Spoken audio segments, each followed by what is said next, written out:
So this is the Hairy Biker's lamb vindaloo. In my opinion, this is the best curry you can make from the Hairy Biker's curry book, and probably one of the best curries that I've ever eaten. I've made this on numerous times and it never disappoints. The list of ingredients can look a little bit long and off-putting, but other than spices, it's not really a long list. And as long as you take your time and you follow the instructions, it's a relatively easy curry to make. Vindaloo might put you off a little bit. You think that perhaps it's going to be too spicy and too hot, and it is indeed a spicy curry, and it can be very hot. But I think made properly to an authentic recipe like this it's not as crazy hot as what we come to expect from the standard high street curry. It's got lots of flavour, it's got potatoes in, it's got white wine vinegar in there, and it's got the most succulent tender lamb you could ever wish for. So don't let the fear of the hot curry put you off. Give this a go and I'm sure it won't disappoint. I normally say, well, let's take some simple ingredients and turn it into some amazing food, and that's exactly what we're going to do today. First thing we need to do is prepare our lamb, and you want to start this around about 2 or 3 hours before we're planning on cooking it, because we're going to marinate the lamb in some wine vinegar, salt and oil. So what you need is either lamb shoulder or a leg of lamb. This is lamb leg, and you want to cut any hard bits of fat off like this. And when you finish trimming your 3 pounds, 1.3 kilos of lamb, you'll end up with around about 2.2 pounds of trimmed meat, which 2.2 pounds is a kilo, 1 kilogram. And you want to cut it into around about 1 inch, 2.5 centimetre cubes. Little bits of fat like this are fine, because this is going to cook for a long time in the oven, and all that fat is going to soften and release flavour into your vindaloo. So take your time with this and cut away any hard lumps of fat.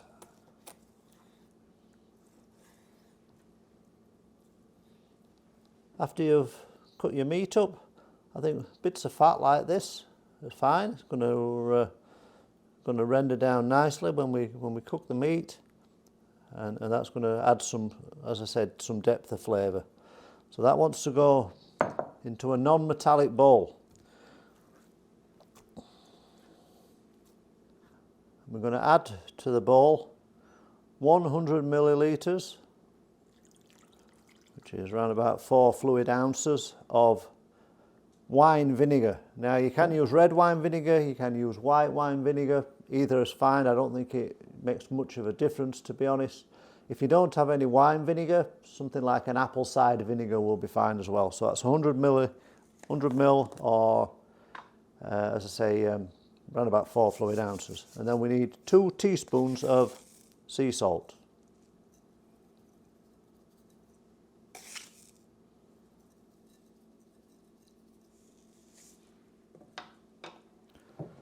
And 2 tablespoons of vegetable oil. I'm using peanut oil.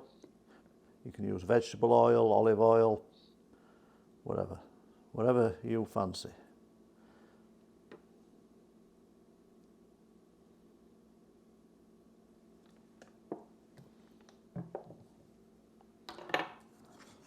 And you give that a mix to make sure that the oil and the vinegar are combined and the salt is distributed and all the meat's been in contact with our liquid.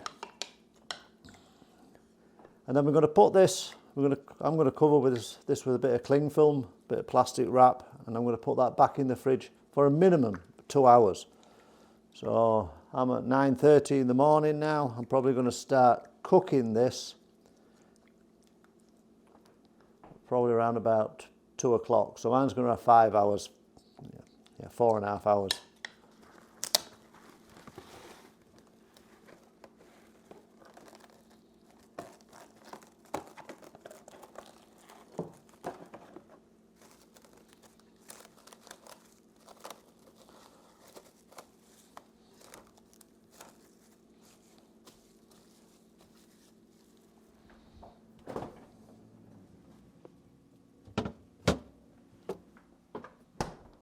For your onions, you want to take 3 of them, and they want to be finely sliced, and one of them needs to be roughly chopped.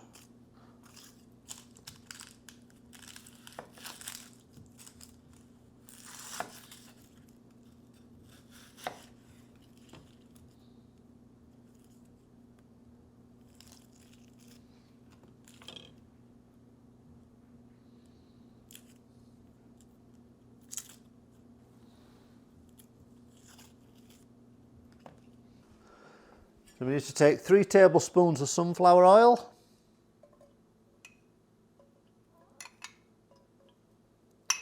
into a large frying pan, and we're going to fry the sliced onions over a medium heat until they are well cooked.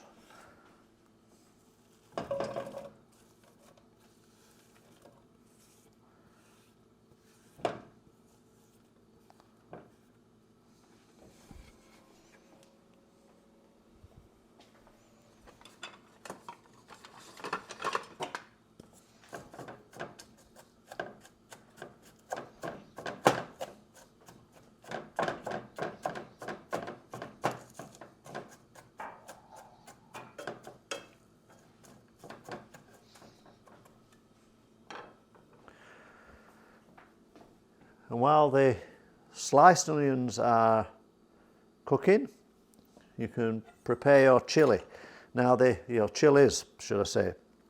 The recipe in the book from the Hairy Bikers tells you to use 3 long red chilies. I can't get long red chilies, so I use 2 jalapenos instead.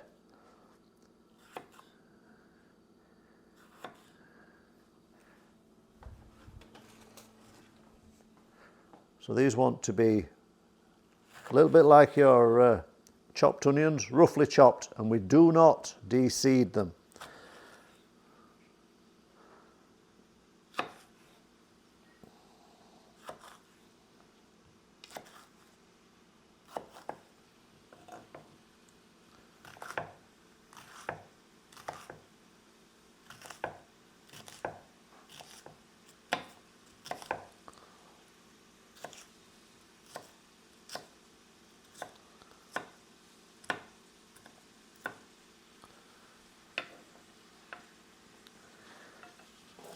And you need 6 plump cloves of garlic, and they get roughly chopped as well.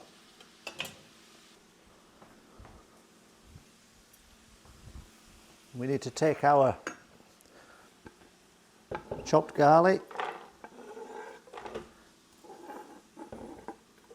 chopped chilies, red chilies if you can get them, jalapenos if not, and the 1 chopped onion, and that goes all into a food processor. If you've not got a food processor, I have used a blender in the past. It works okay. You have to shake it about a little bit, but yeah, you can get away with a blender. A stick blender would also work.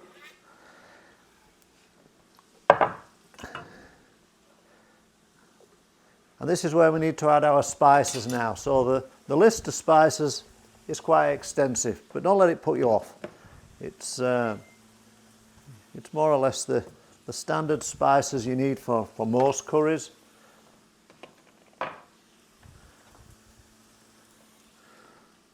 So I am going to tick them off one at a time. I am going to need my reading glasses for them.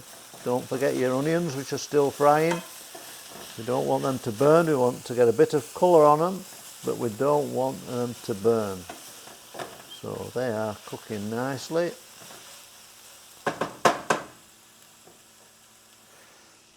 And we need to add to our food processor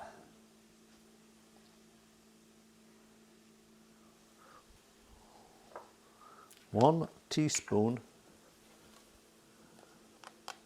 of ground ginger. That's not going to work, Tim. That's not going to work either. Okay, we'll have to shake that out.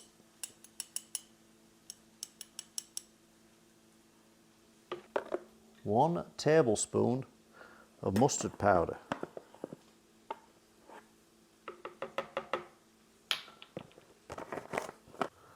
One tablespoon of ground cumin.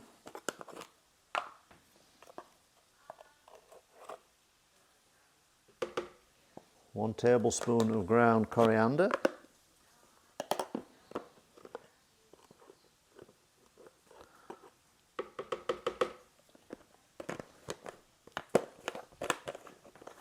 One tablespoon of paprika. I'm using smoked paprika. That's the only one I've got at the moment.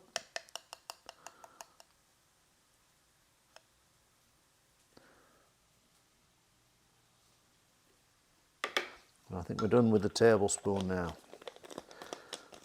So that is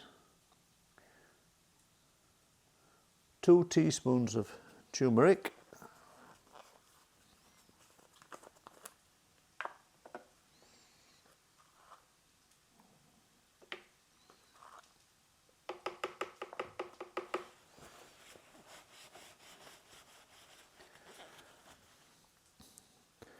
Now the recipe calls for 2 teaspoons of cayenne pepper. I only put 1 in, because I'm a bit of a wimp. And this is a hot curry, as you would expect from a Vindaloo, but it's also packed full of flavour. So I don't want to ruin it for me. I don't want to ruin it for me by making it too hot. If you like the heat, put 2 teaspoons of cayenne pepper in. If you're like me and you only like it medium hot, 1 teaspoon is fine. And then 1 teaspoon of cinnamon.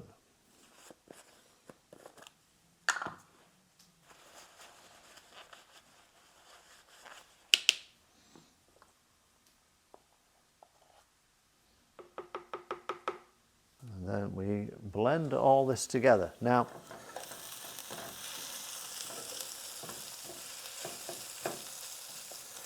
I generally find I have to put a little bit of water in with this. You'll see what I mean. I'll put it on without any water in. And that, for me, that's a little bit dry. So I just put just going to get a little bit of water in there just to make it into the puree that we need.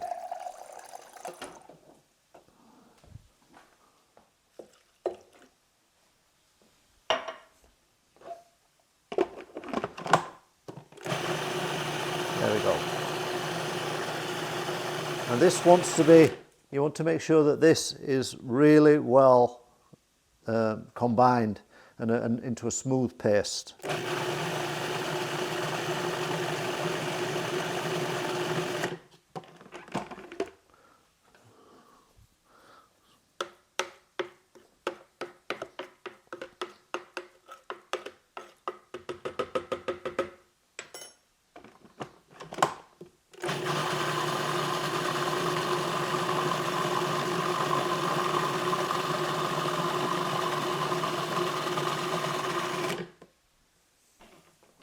So once you've got your spices and onion and garlic and chilli all pureed up, we're going to add that to the fried onions. So you're going to take your time, make sure you get all of that good stuff out of your processor.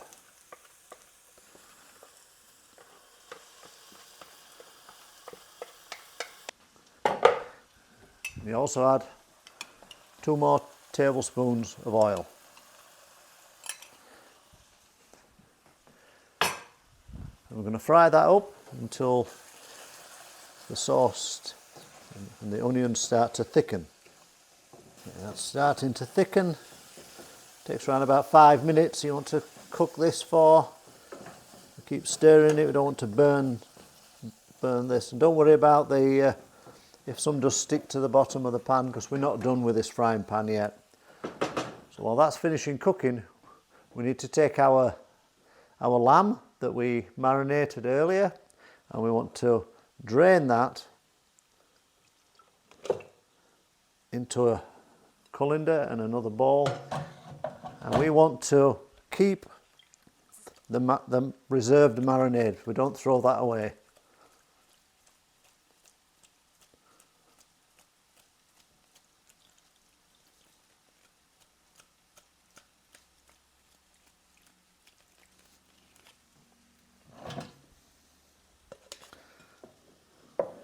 Keep hold of that, and then when the onion mixture is done, you want to transfer it to a oven-proof casserole dish or an oven-proof dish.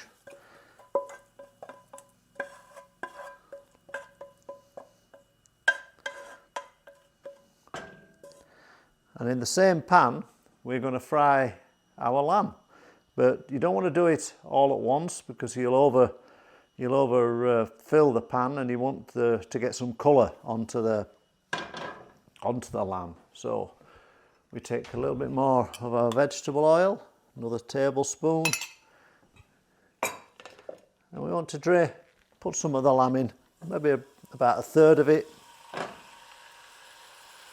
Yeah, maybe need to do this in 3 batches.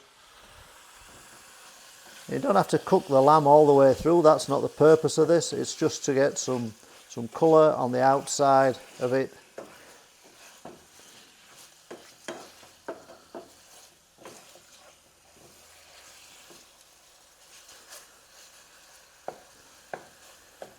And when you've got all colour on all sides, that lamb goes into the casserole pot with the onions, and we repeat until we've cooked all of the lamb.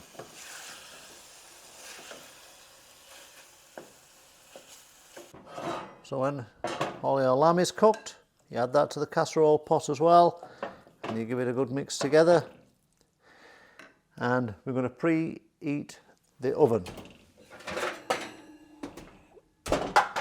We are going to preheat our oven to 350 Fahrenheit, which is 180 Celsius. And we add the marinade that we reserved,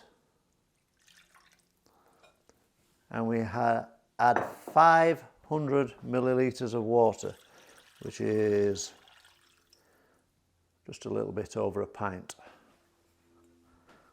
And we put the heat back on, and we're going to bring this to the simmer. Carefully give it a stir to make sure that the meat and the onion is well combined, well mixed. And to this mixture, to our meat, our curry I guess it is now, we add 2 teaspoons of sea salt. If you haven't got sea salt, normal salt will be just fine. 2 teaspoons, and we add 2 bay leaves.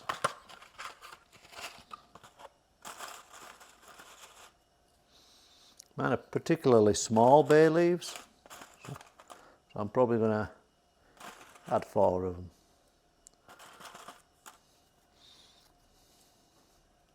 When your curry has come to the simmer like this, or come to the boil, you can turn the heat off, give it one final stir.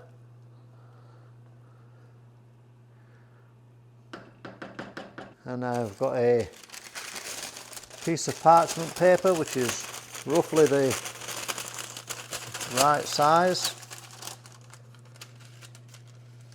and we sit that on top. And that's just going to help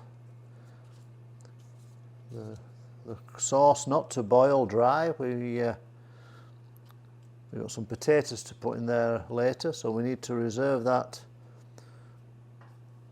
liquid that's in there, and we just want to cook the curry. So the lid goes on, when I can find it. The lid goes on, and that goes into your preheated oven for 1 hour. So I got 3:30, so mine will be coming out at 4:30.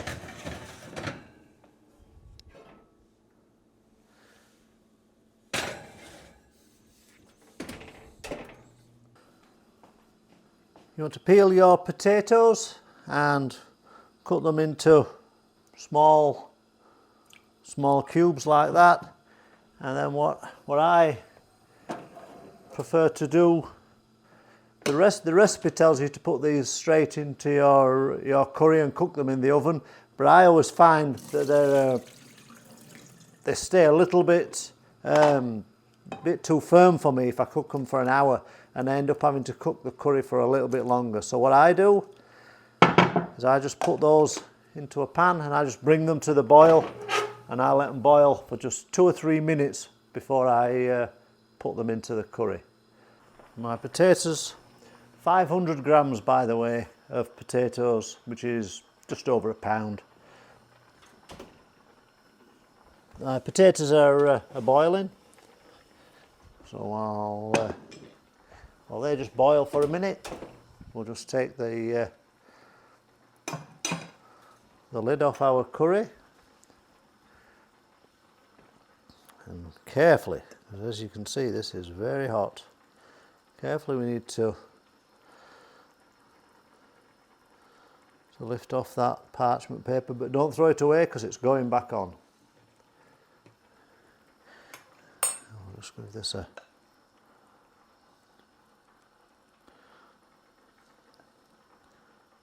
this a little stir.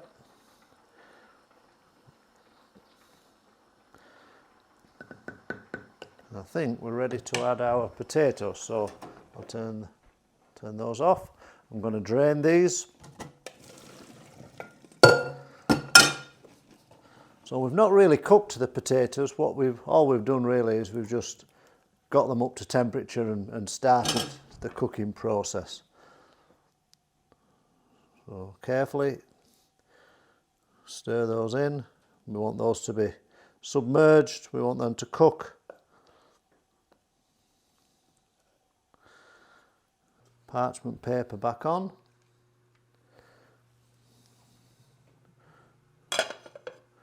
And that goes back into the oven for another hour, or until at least the lamb and the potatoes are tender. But I think from past experience, 2 hours cooking time in total is all that's needed. So we are 4:39, so 6:39, sorry, 5:39, we'll be ready. We'll be ready to eat this at 6 o'clock.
I can't describe just how good that is.